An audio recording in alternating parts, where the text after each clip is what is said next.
Gracias por venir. Vamos a hacer una charla, entrevista. Espero sacar algo jugoso de Gustavo.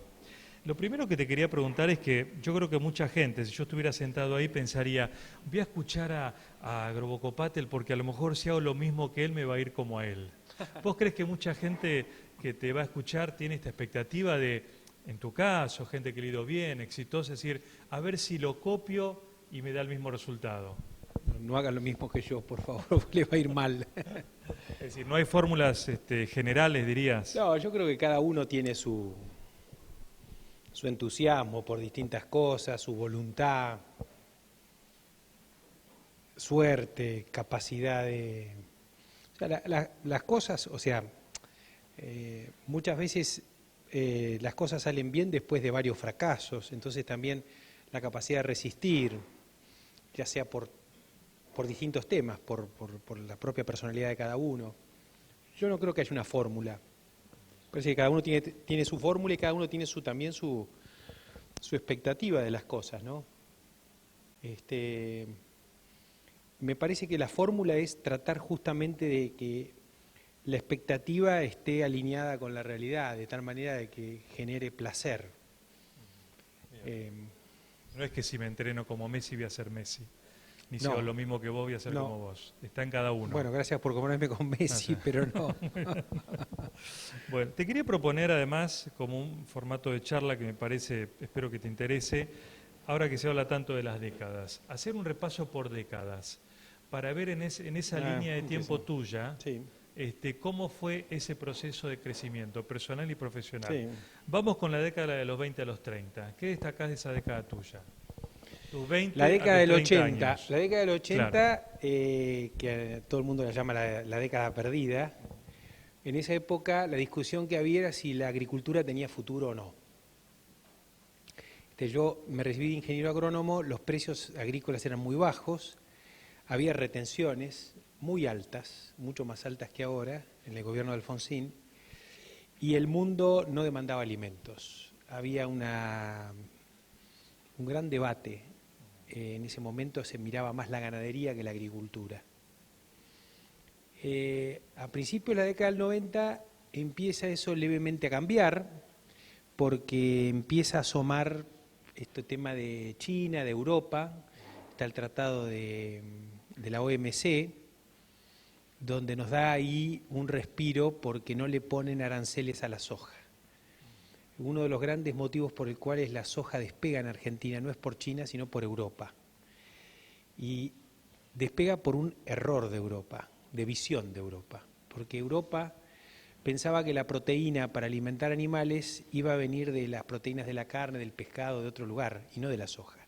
Eran proteínas, digamos, de origen animal, no de origen vegetal. Entonces directamente no les importa y lo dejan a la soja con arancel cero. Al resto de las cosas le pusieron aranceles altos.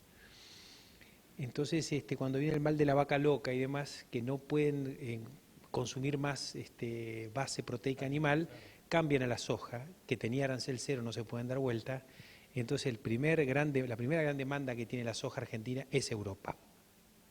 Básicamente para harina, por eso se empiezan a hacer estas fábricas en el Paraná, para justamente abastecer a Europa. Eso es en la década del 90, donde ahí sí, además de la demanda, hay una convergencia tecnológica nueva, la biotecnología que se aprueba acá en el año 94, la siembra directa que empieza a fines de la década de 80 a aparecer, y entonces empezamos a descubrir una nueva forma de hacer agricultura mucho más simple, más barata, y además con un mercado internacional que tira. Entonces ahí está el gran desarrollo de la década del 90, además era una década que como no había restricciones a los flujos de importación y exportación, se importó mucha tecnología. Sin embargo, los precios caen, los costos argentinos quedan altos por el tema de la convertibilidad y eso lleva a una situación casi de quiebra a los productores. Fines de la década del 90, donde, si me lo comparado con hoy, es parecido. Quizás sea ahora peor que fines de la década del 90 para los productores. Pero además, creo que a diferencia de la década del 90 la soja valía $150. Es decir, los productores se estaban fundiendo pero pensaban que era un problema del mercado internacional y demás. Ahora los productores se funden por castigo autoinfligido, con lo cual el nivel de irritabilidad es mayor ahora que antes, ¿no? Porque ahora podríamos haberlo evitado. Antes era casi como inevitable. Bueno, y ahí viene el 2000. Vamos, Sí. vamos por la de... ¿Qué te pasaba a vos de tus 20 a tus 30 años? No, bueno, yo cuando estudiaste... salí, yo soy ingeniero agrónomo, estudié en la Universidad de Buenos Aires, los primeros 8 años, toda la década del 80, fui mitad de mi tiempo investigador y docente en la universidad, mi especialidad fue suelos, y mitad de tiempo era un ingeniero agrónomo, llamemos así, inquieto, digamos, por los temas tecnológicos.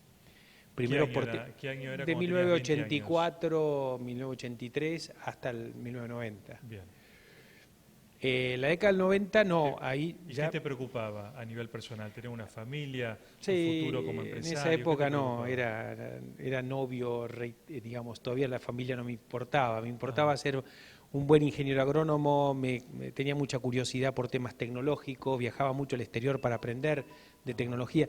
En ese momento la agricultura, vos ibas por la pampa húmeda y veías mucho campo subexplotado o mal explotado, veías lotes de maíz de 7.000 kilos y de 4.000 kilos conviviendo porque no había tecnología, los productores, no había muchos ingenieros agrónomos. Yo, en ese momento, donde yo percibía, habíamos 3 ingenieros agrónomos en Carlos Casares.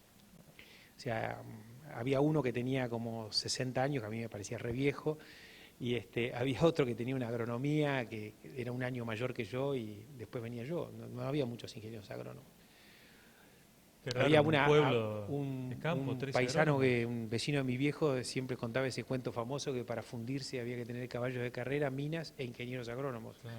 O ingenieros agrónomos, y decía que la diferencia es que los ingenieros agrónomos los padecías, no los disfrutabas, ¿no?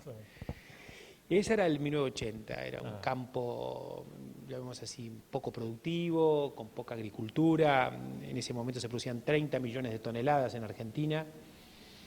Había un trabajo que habían hecho de llevar de 30 a 60 millones de toneladas, que era una barbaridad y que se decía que no iban a poder llegar nunca a 60 millones de toneladas porque no había transporte, porque no había plantas de silos, porque, en fin, eso es de lo que se hablaba en ese momento. O sea, producciones que eran un 30% de lo que se produce ahora.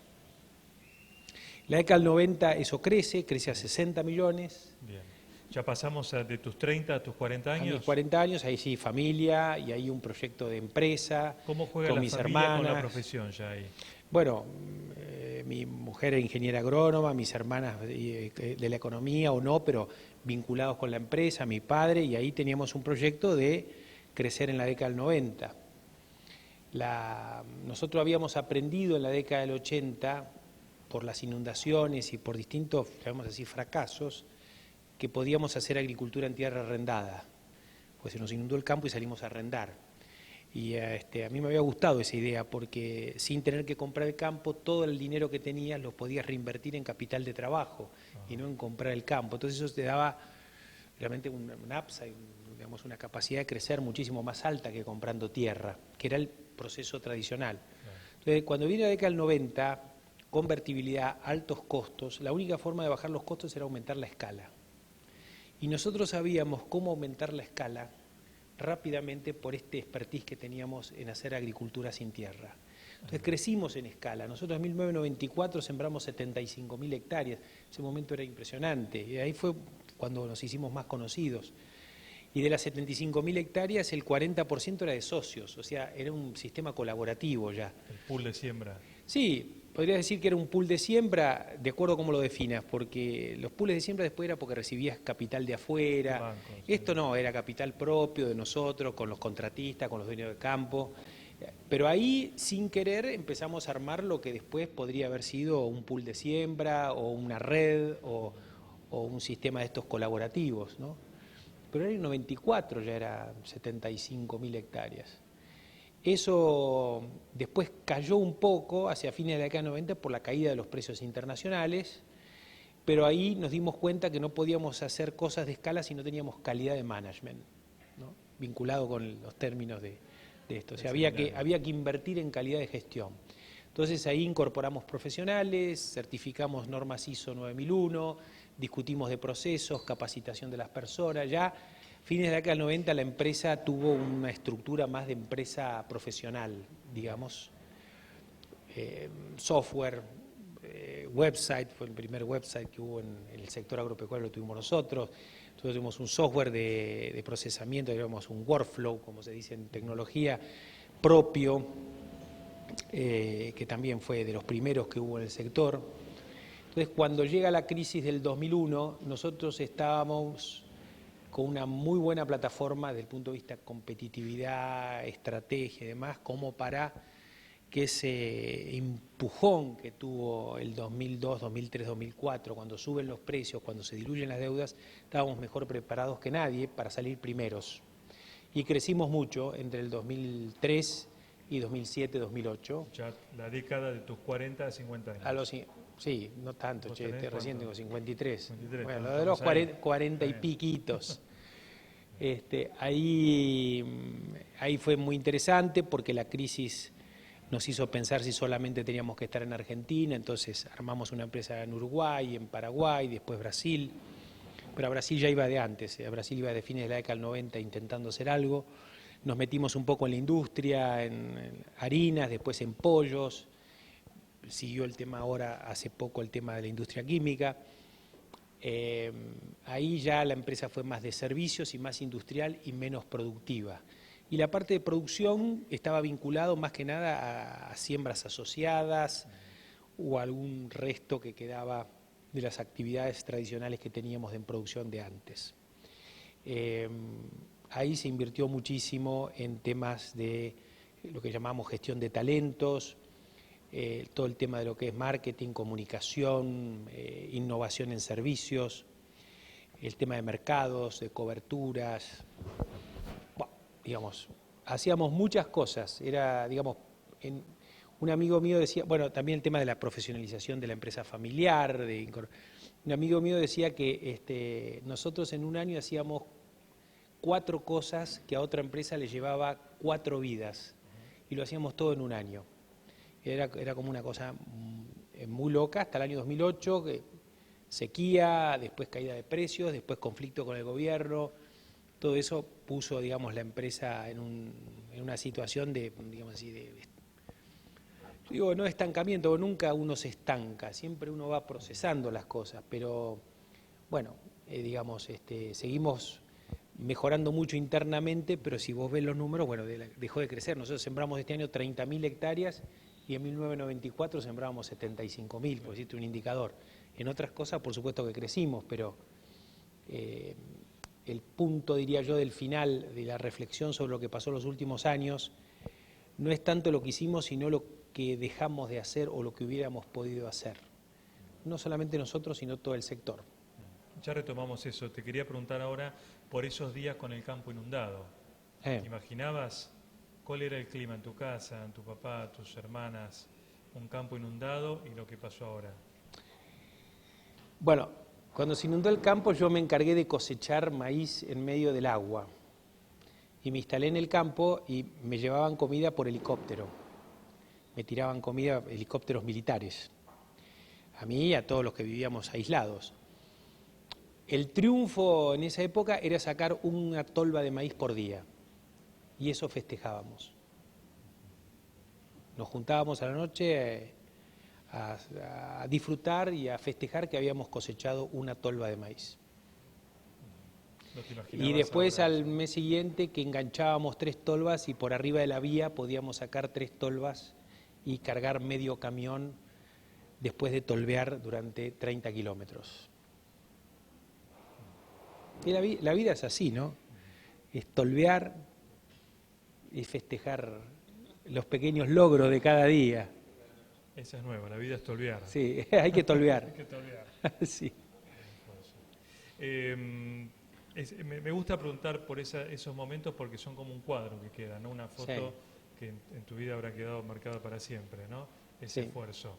Nos queda también un panorama, me parece, de que después hay una evolución de la empresa que es del campo inundado, de esto podrán haberse deprimido mucho o no, a las 75.000 hectáreas, después bajan a 30 y pico mil. Entonces, ¿cómo sería la evolución?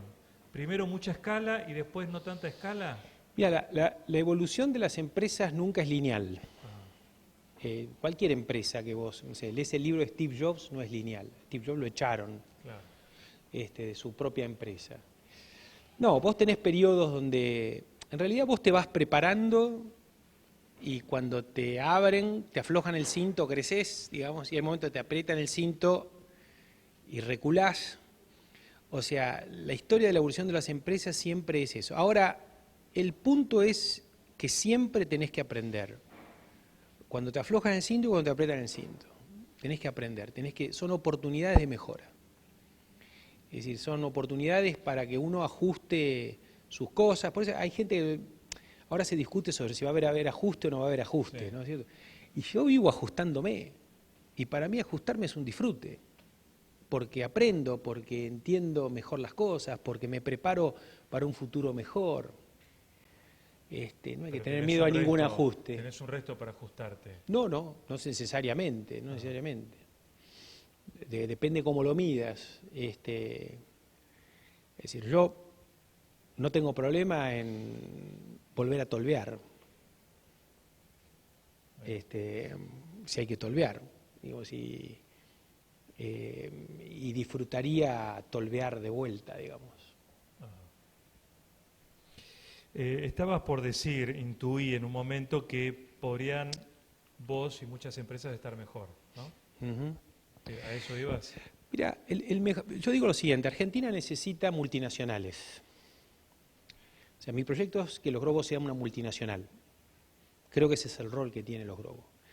Y creo que Argentina necesita por lo menos armar 20 multinacionales que arrastre a pymes a integrarse al mundo. Básicamente, pues yo creo que el mundo que estamos y que viene es un mundo de flujos, como decía hoy Claudio, y de mayores flujos internacionales y globales. Y que si uno no crea empresas multinacionales, no está integrado al mundo. La integración no es de palabra o no es por un tratado de libre comercio. La integración se da cuando tenés multinacionales instaladas en distintos lugares que facilitan los flujos justamente de bienes, servicios y conocimiento.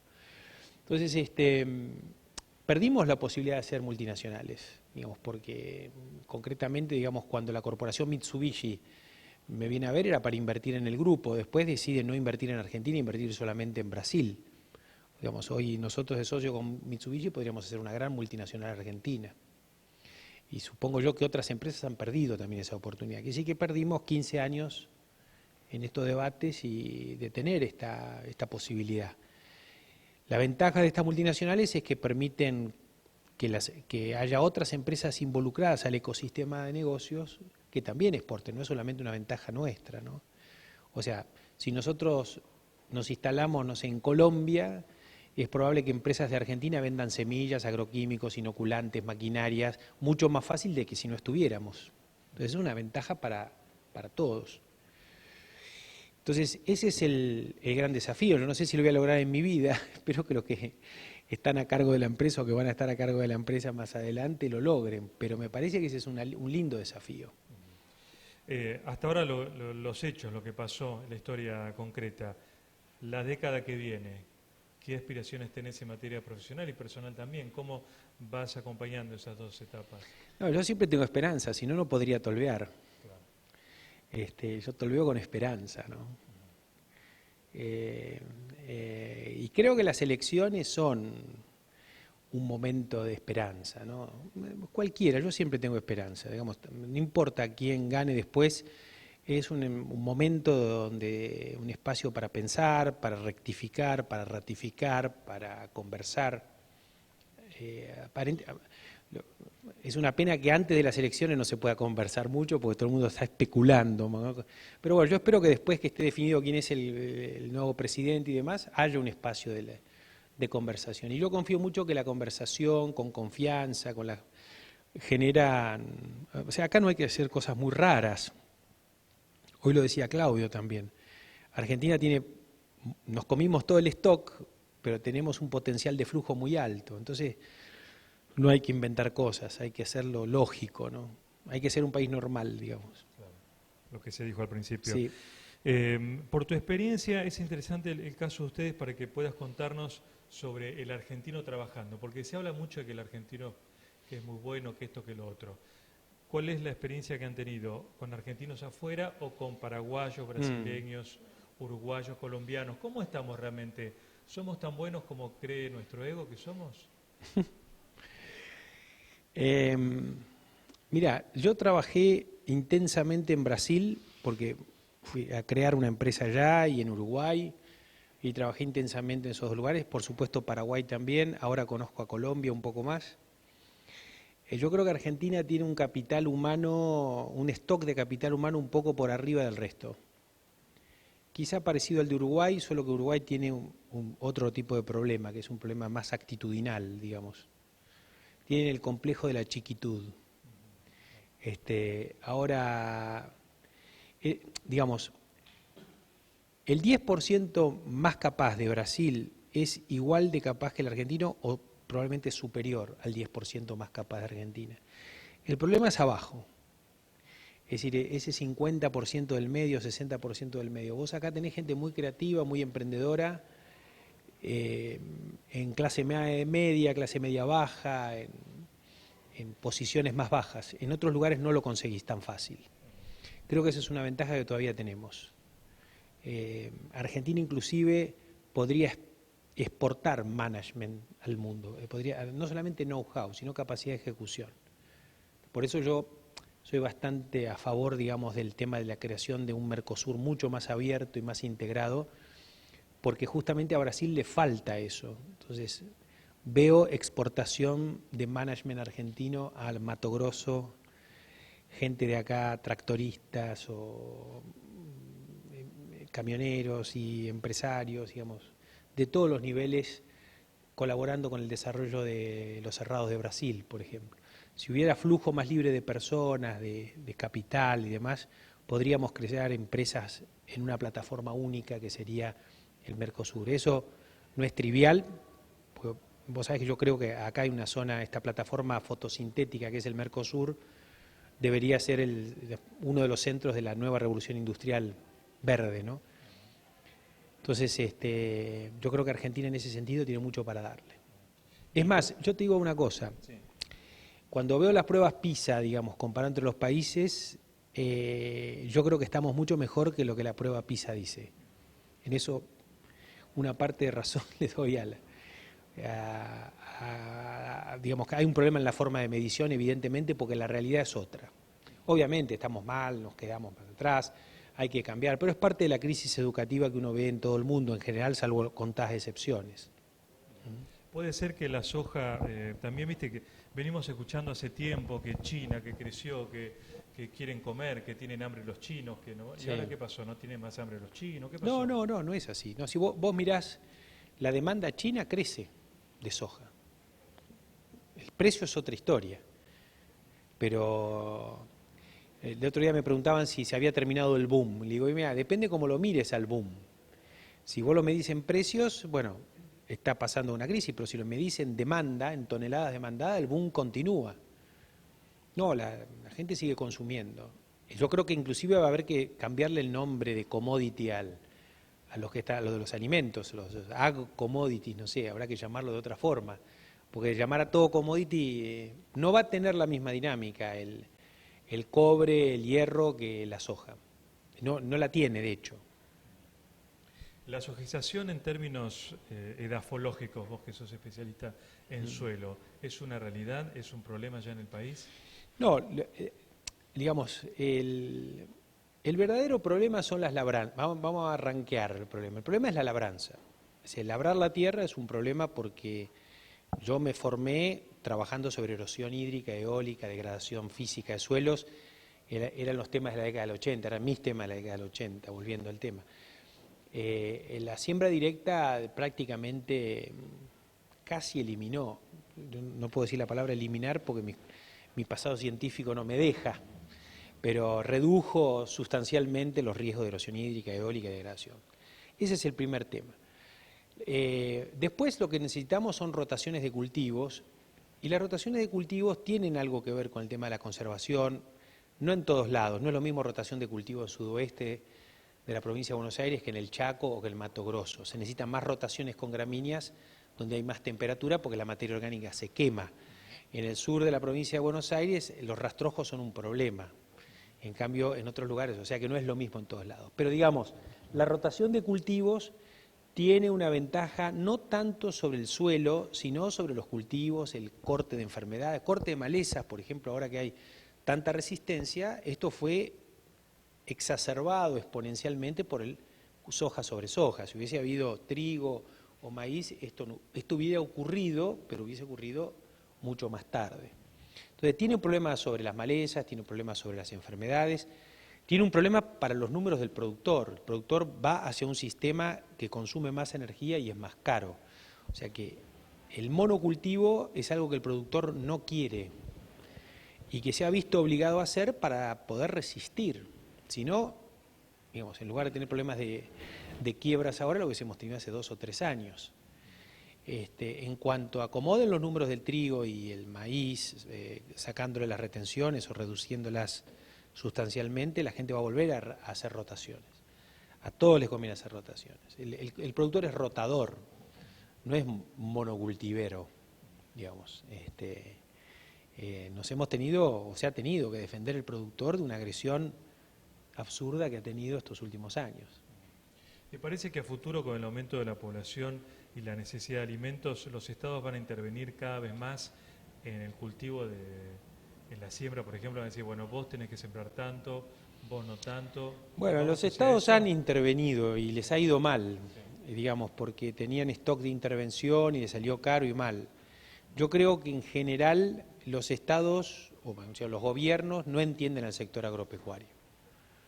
No lo entienden, no saben cómo es la dinámica. De hecho, en general los estados, no en Argentina, pero en el resto del mundo, prefieren subsidiar al sector agropecuario antes que transformarlo. Es como decir, mira, te doy unos mangos y no jodas, ¿viste? Porque no lo entienden. O sea, yo no creo que haya más intervención. De hecho, las intervenciones que hay son para subsidiarlo, no para qué es lo que tienen que hacer y qué no tienen que hacer. Hay que mirar de cerca la experiencia de Uruguay. Uruguay ha puesto algún tipo de rotaciones obligatorias y demás, y está en un problema estructural ahora, que los uruguayos están obligados a hacer maíz sorgo y pierden dinero, y hay que ver de qué manera lo van a ir resolviendo. Ese es un buen caso para ir siguiéndolo de cerca. Pero yo no creo que haya una intervención en ese sentido. Sí creo que el Estado va a tener intervención en otros temas que para mí son centrales. Todo el tema de controles en la aparición de nuevos eventos tecnológicos, el tema, digamos, algunos temas de comercio van a estar intervenidos, distintos como han estado acá, pero no veo a un gobernante que pueda coordinar 100.000 productores para ver qué tienen que hacer y qué no tienen que hacer. Y más los productores agropecuarios, que en general son gente muy sola, que no tienen capacidad de agremiación ni de coordinación. Lo veo difícil. ¿Te debes cruzar a diario con productores o en eventos que te dirán, decime, Gustavo, ¿qué hago? ¿Siembro o no siembro? ¿Qué hago? Sí. Te pasa todo el tiempo, ¿no? Todo el tiempo, sí. Parezco el oráculo de Delfos. Claro, por eso. Sí. Bueno, entonces una vez más, aquellos productores que te miran como oráculo, ¿qué les decís cuando se te acercan? ¿Tenés respuesta? Pónganse el casco y aguanten hasta el año que viene. Es eso. Manténganse vivos. ¿Y eso qué significa? ¿Siembro, no siembro, más, menos? Cada uno sabrá. ¿Esta es tu respuesta en general? ¿No das algo? No, bueno, si alguien viene en particular, si vos me decís cuántas hectáreas tenés, tu deuda, en qué zona estás y demás, y me das todas esas variables, te puedo contestar. Si no... Y si no, esto lo que te di es una respuesta más conceptual y general. Aguantar hasta el año que viene. Sí, yo creo que hasta, digamos, esta campaña, como decía acá nuestro amigo, está jugada, ¿no? O sea, no veo que en esta campaña uno resuelva nada por más que cambien las políticas dentro de un mes. Creo que la crisis va a seguir, se va a profundizar, va a haber mucho dolor, pero a partir de mediados del 2016 o fin de 2016 me parece que el sol va a salir y vamos a tener para adelante algunos años para poder volver a restablecer de alguna manera a lamernos las heridas, a restablecernos. Argentina es uno de los pocos casos que redujo la superficie sembrada en los últimos 3 años. Sembramos 35 millones en el 2012 y pasamos a 31 este año. No se sabe muy bien cuánto va a haber este año. Hay mucho menos, pero no se sabe cuánto menos. Es el único caso. Ahora, tenemos una visión, estamos preparados, hay emprendedores, el campo argentino está lleno de jóvenes. El campo argentino es 15 años más joven que el campo norteamericano. Eso es bárbaro. Y está abierta esta posibilidad de que entren jóvenes. Bueno, por supuesto, una agricultura más de servicios, menos de productores, que es una tendencia, una macro tendencia, pero va a haber hijos de productores que van a ser flores de proveedores de servicios, van a ser profesionales que van a tener una mejor calidad de vida que sus padres. Y eso los padres tienen que facilitarlo, ¿no? A veces yo, cuando veo gremios de productores que quieren seguir siendo chicos, porque digamos, aprueban medidas que impulsan la chiquitud, yo me digo, bueno, pobres tipos, ¿no? No pensaron en los hijos. ¿Qué les ofrecen a los hijos? Una chacra chica. Habría que impulsar en los emprendedores, los servicios, la tecnología, para que esos jóvenes tengan una vida mejor que la que tuvieron sus padres. Bueno, alguno elegirá seguir con su padre, obviamente, pero no. El tema es la libertad. Si yo a vos te condeno a la pobreza y a la chiquitud, no tenés opciones, seguirás siendo pobre y chico. Si a vos te doy opciones porque estudiás y porque tenés otras opciones, es mucho mejor. Después elegís vos con libertad. Te iba a preguntar por tus hijos, pero ya que le diste el pie, te lo pregunto ahora. ¿Se le hace fácil a tus hijos o no? Los 3 se analizan. Entonces, el presupuesto en analista, y ahora que vinimos a Buenos Aires, peor, por lo menos en el campo uno lo sacaba a pastorear, ¿viste? Claro. ¿No, María? No, bueno, ninguno sigue agronomía, y eso viniendo de 2 padres ingenieros agrónomos es un síntoma. Voy así, inculcan el esfuerzo trato de... o la vida fácil. No, el esfuerzo sí. El esfuerzo sí, en ese sentido sí. Son personas que estudiaron en una escuela pública, en un pueblo, tienen sus amigos, hay de todo tipo de clases sociales, y nos hemos preocupado porque conozcan el mundo y porque conozcan la naturaleza humana, independientemente de los... O sea, no viven en un gueto. Están en contacto con la gente pobre, con la gente más rica, con gente que de izquierda, de derecha, del medio, de arriba, de abajo, para conocer la naturaleza humana, y también conocen el mundo porque queremos que es el mundo el lugar donde ellos van a desarrollar sus ideas. No es Carlos Casares, no es Argentina, no es Mercosur, es todo. Cuanto más abierta tengan la cabeza y más oportunidades tengan, mejor para un mundo que cambia, para un mundo que la sustentabilidad va a estar vinculada con la capacidad de cambiar. 2 más. ¿Alguno tiene alguna pregunta? Me imagino, está Grobo acá, ¿eh? Aprovechenlo. ¿Viene bien? Bueno. Contanos un día inolvidable de la empresa.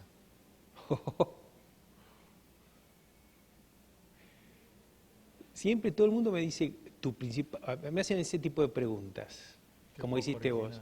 No, el mayor fracaso, claro, el mayor éxito, y es muy difícil. Mi alegría, mira, yo te digo, por ejemplo, ir a Carlos Casares, los Grobo Agropecuarios, es una de las empresas del grupo, no es la única, pero es el lugar como más emblemático y demás. Entrar en la oficina y ver a la gente joven, alegre, viva, interactuando, y es una gran alegría. Ver cambiar a la gente, ver transformarse a la gente, es una gran alegría.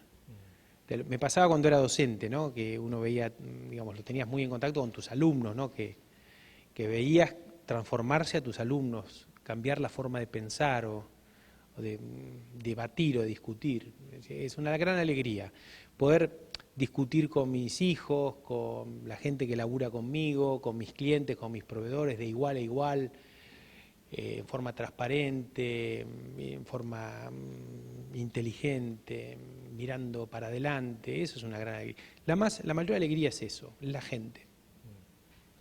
Voy a insistir de vuelta. Yo hace muchos años hacía un programa de entrevistas y lo terminaba con esta pregunta, pero tenés que ser específico. ¿Qué día de tu vida te gustaría volver a vivir? No vale el nacimiento de los hijos.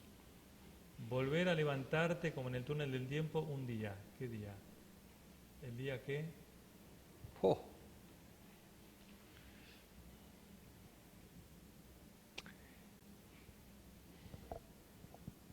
Está lindo terminar el programa acá sin la respuesta para entrar en el próximo capítulo, tipo Netflix. Queda ahí, ¿no? Es que,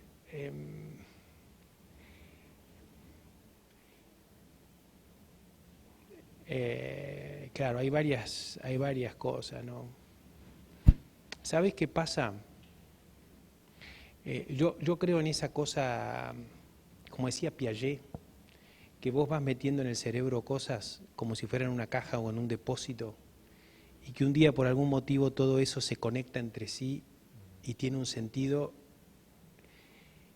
y viene la iluminación, que en realidad es la sinapsis que hay entre todas esas cosas que tenés en el depósito. O sea, hay días de iluminación, pero que no es que porque vos seas un genio, sino porque metiste cosas. Yo tengo muchos días de esos, donde estoy una semana trabajando sin sentido y sin resultados, y aparece el día de ¡puf! Me di cuenta de esto. Es yo creo que no es que me pasa a mí, yo creo que le pasa a mucha gente esto, de distinta manera, y disfruto eso. Lo disfruto cuando hago música, que me doy cuenta de algo, también cuando escucho. Lo disfruto en esos casos con la gente, cuando aparece esa cosa de que hay una idea y que esa idea ya no es mía, sino que es de todos.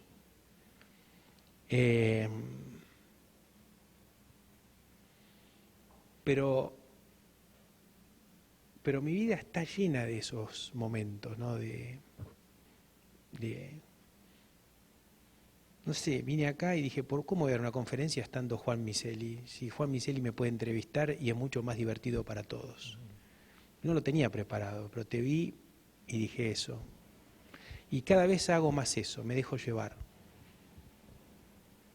Y eso no es un momento, es todos los momentos. Y si uno pudiera que la vida sean todos los momentos, sería mucho mejor. No hay que buscar un momento.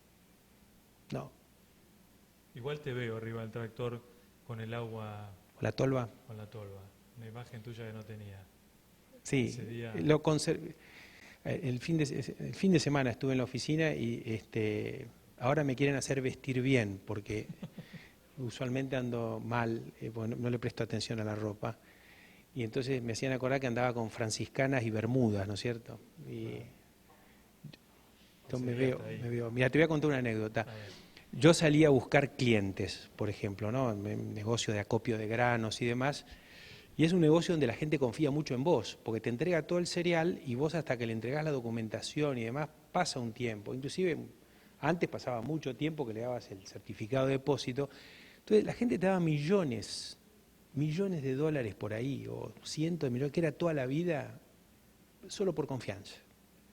Entonces yo iba a visitar clientes en el momento digamos que éramos muy chicos, y yo me iba con unas zapatillas topper rotas y unas bermudas que yo tenía. ¿Las blancas, ¿no? o las celestes? Blancas. Las blancas, no, la celeste no. Y entonces un tipo, me miraba, decía, este hijo de puta viene, le voy a entregar millones de dólares a este tipo que viene vestido de esta manera. Bueno, finalmente muchos de esos se hicieron clientes, y cuando cumplí 50 años vinieron algunos invitados, que éramos muy amigos, y me trajeron todos de regalo unos pares de zapatillas topper blancas, ¿no? Decía, cambiate las topper, me decían. Pero uno tiene que hacer lo que disfruta. Y además yo creo que hay un valor que yo rescato mucho, que es la integridad. Ser como es. O sea, yo creo que uno llega llega lejos si es como es. No importa qué. Un placer siempre hablar con vos, Gustavo. No, por favor. Muy bien.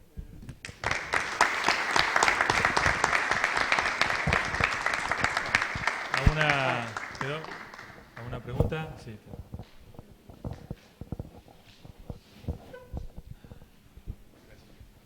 No, puntualmente, Gustavo, te quería hacer una pregunta más vale de índole técnica y referida al negocio de la agricultura y de la producción agrícola, en las cuales ustedes fueron pioneros.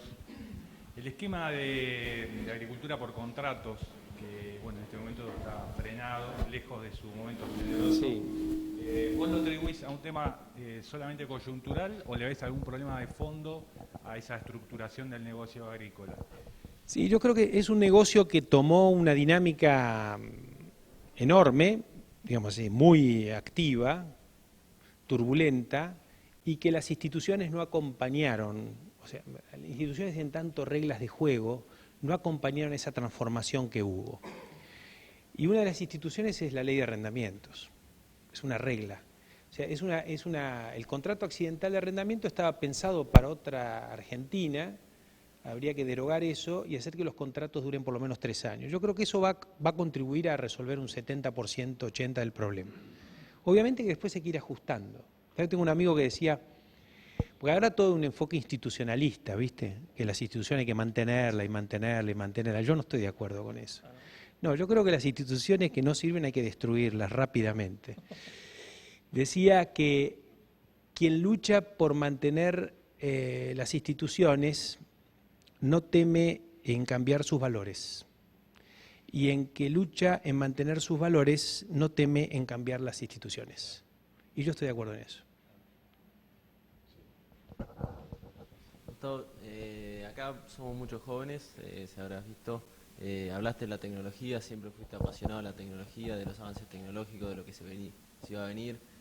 ¿Qué es lo que se nos viene a nosotros como jóvenes? ¿Qué es lo que tenemos que estar mirando para poder aportar y aprovechar estas oportunidades que se presentan? Sí, hay un cambio en la forma de producir que está vinculado con la biotecnología, la agricultura de precisión, semilla lista para usar.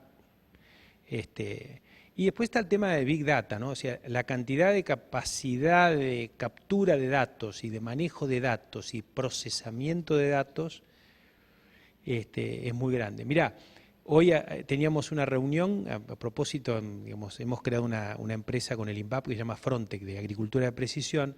Teníamos una reunión con ellos que son ingenieros industriales o de ingenieros más de otra categoría. Entonces ellos nos critican que los ingenieros agrónomos siempre contestamos depende. Che, ¿cuánto hay que poner? Depende. Y entonces dice, son unos hijos de puta, porque nosotros, al contrario, cuando nos hacen una pregunta, decime, tirame 2 variables y yo te contesto, porque te hacen una curva, una regresión. Nosotros decimos depende y entramos, viste, al masomenómetro. El cuento venía que esa cantidad de data y cantidad de procesamiento de data de alguna manera va a relativizar el depende. Va a ser mucho más certera esas recomendaciones o esa agronomía que viene. Y después todo el tema de lo que es la conectividad mobile, de procesamiento, de acceso, la deslocalización del trabajo, la Internet de las cosas, la economía del compartir, nanotecnología, robot. Es decir, acá estamos en el inicio de un tema, bueno, el futuro del trabajo. Hoy estaba algo Zukovic y decía del trabajo. ¿Dónde va a estar el trabajo? Es probable que con el tema de lo que se llama con las impresoras 3D, el trabajo no sea más en una fábrica, no va a haber la cosa tayloriana de escala, ¿no? Sino que va a ser uno a uno. Entonces el trabajo no va a estar ahí, va a estar en otro lado, ¿no? Creo que no sé muy bien lo que va a venir, pero lo que va a venir es fantástico. Pero la clave para los trabajadores, digamos, la clave de la sustentabilidad va a estar en cambiar de trabajo. Es decir, hasta ahora nosotros pensábamos que la sustentabilidad estaba en mantener el trabajo y educar para el trabajo. Y ahora vos vas a educar y no sabes para qué trabajo. porque no sabes muy bien cuál es el trabajo que va a venir. Y la clave está en tener la capacidad de cambiar. Una de las cosas que más me sorprende del sector, cuanto más lo conozco, más me sorprende, es que justamente para Big Data, es decir, hay poquísima acumulación de información histórica. Si uno quiere medir Sí. inteligentemente lo que ha ocurrido en las últimas décadas, tal que sea una lectura de series históricas que te permitan de alguna forma inferir comportamiento futuro, etcétera, no tenés o tenés muy poco. Sí. Es más, hasta las principales organizaciones del sector, las más avanzadas y las más colaborativas, fallan en no compartir los Sí. datos esenciales. ¿Qué solución le ves a eso? Bueno, no, lo que pasa es que todo lo que es manejo de datos hasta ahora fue un poco más para gestionar. No fue pensado tanto en gestión del conocimiento, sino en la gestión operativa de la empresa. Entonces, los sistemas de almacenamiento de datos y demás estaban en distintas plataformas, en distintos lugares. Un productor tenía en un papel, en un PDF, en una planilla de Excel. Bueno, nosotros estamos pensando justamente, una de las cosas que estamos haciendo en esta empresa es justamente que sea una plataforma de gestión del conocimiento, tener en una misma plataforma todo. Pero es cierto lo que decís. Lo que pasa que antes todo esto era muy artesanal. O sea, yo me formé en una facultad donde no había link entre la contabilidad y la gestión. Eso lo aprendí hace poco también, no te creas que... Es decir, que vos podías hacer gestión con la contabilidad. La contabilidad era como para liquidar impuestos y la gestión era para... Y bueno, cosas de ese tipo... pero me parece a mí que el avance tecnológico es tal y la creación de productos es tal que va a acelerarse eso. Sí, en línea con la pregunta anterior y la presentación anterior, la tecnología, ¿no? ¿Invertirías tiempo y recursos en tecnologías para cultivos que hoy en día no son rentables, como podría ser el caso de que comentabas de Uruguay o el trigo que se va achicando, pero con No, bueno, perspectivas no. a futuro? Está bien. Yo pensé que cuando decías cultivos que no son rentables te referías a la chía. Claro.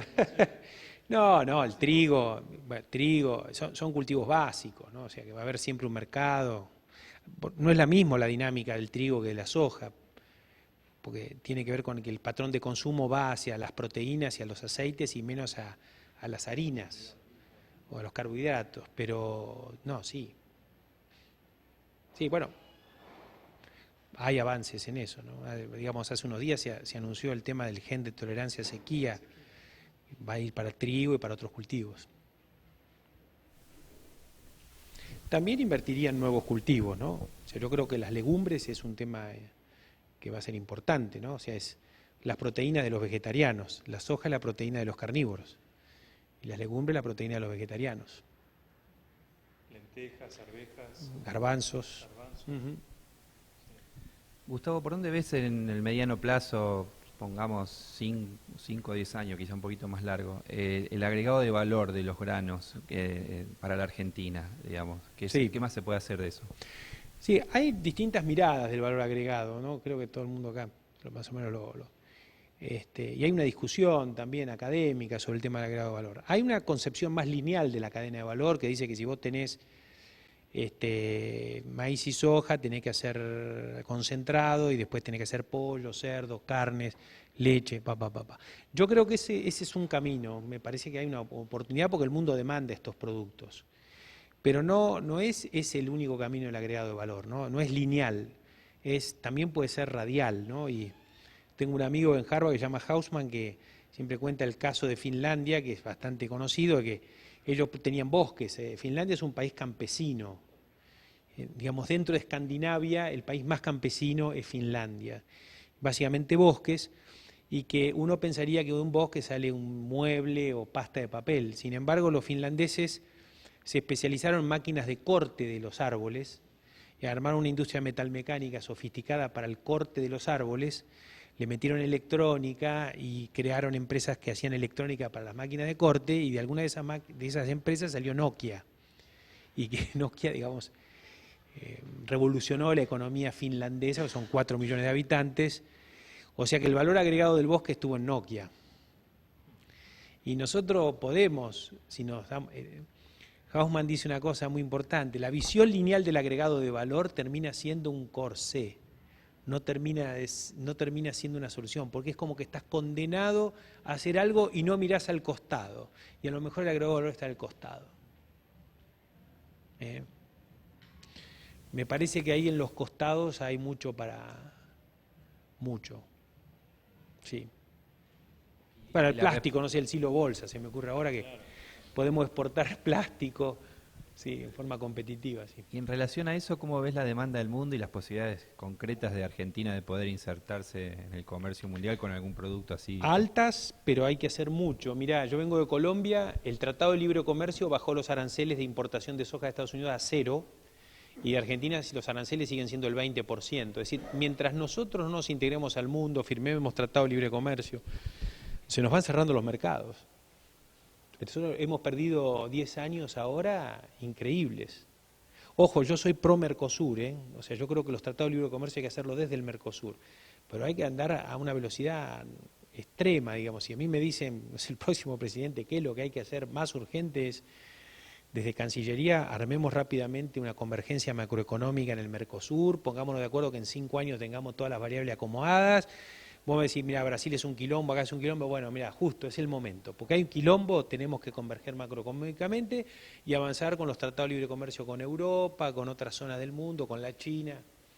Si no nos comen.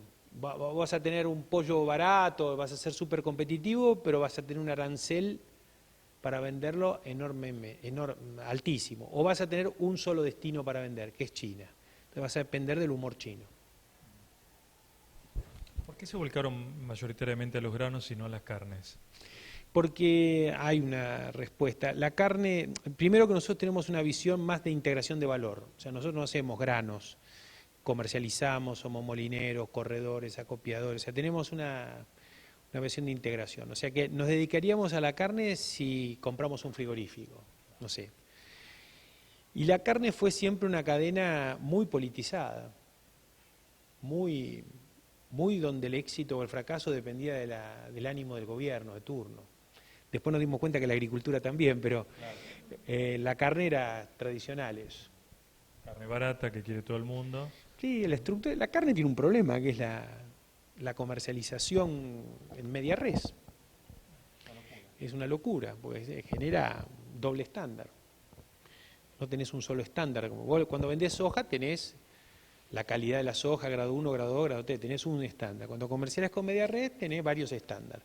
Y además es una ineficiencia enorme, porque en la media red va el asado y va el lomo. Es decir, y vos tendrías que, a través de los cortes, que cada corte vaya donde lo quieren y lo pueden pagar. No, una cosa medieval. Vemos en la ciudad que bajan las reses como en el siglo XVIII. Sí. Increíble. Sí. Bueno, ¿y cómo vamos con la canción? ¿Para cuándo hay disco? No, disco tengo, hay uno que lo tienen que comprar porque se acaba, que es el último de Cruz del Sur, que lo venden en todas las disquerías de su barrio, el del trío Cruz del Sur, sí. Y después, el que quiere escucharme mi versión de música de cámara, se meten en YouTube, hay un canal de música mío, Grobocopatel Música, y escuchan el concierto de música de cámara. Muy bien. Está bien grabado. Es lo que se viene, muy bien. Cantante no es muy bueno, pero está bien grabado. Está muy bien, seguro. Gracias, Gustavo, un placer tenerte.